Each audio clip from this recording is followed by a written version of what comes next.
आइए विप्र सुदामा पर एक कविता सुने।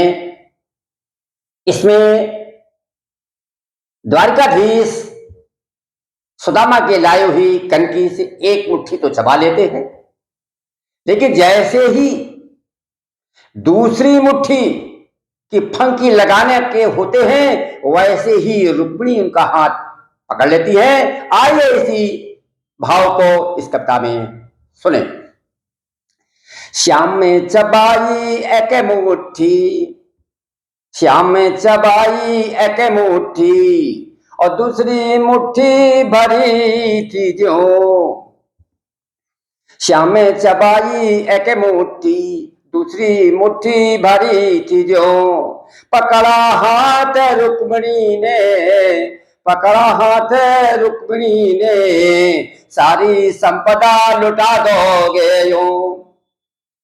पकड़ा हाथ रुक्मिणी ने, सारी संपदा लुटा दोगे यो।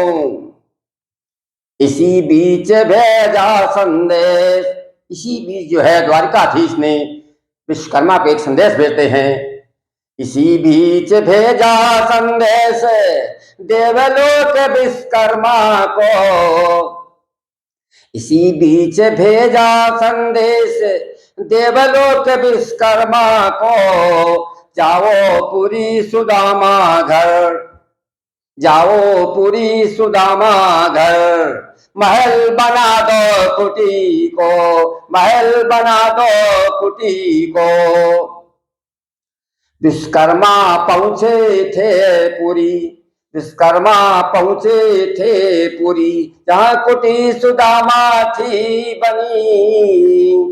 विश्वकर्मा पहुंचे थे पुरी, जहां कुटी सुदामा थी बनी।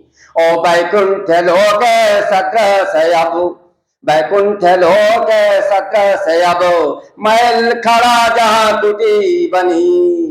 बैकुंठ लोक सदृश अब, महल खड़ा जहां कुटी बनी। महल पास था एक सरोवर, महल पास था एक सरोवर, खिल रहे कमल थे उसमें। महल पास था एक सरोवर, खिल रहे कमल थे उसमें। रत्नों से जटित सुशीला थी, रत्नों से जटित सुशीला थी, सखियों संग के जल में। रत्नों से जटित सुशीला थी, सखियों संग के जल में। हर काम के सेवक थे लगे, हर काम के सेवक थे लगे, देवड़ी खड़ा था द्वारपाल।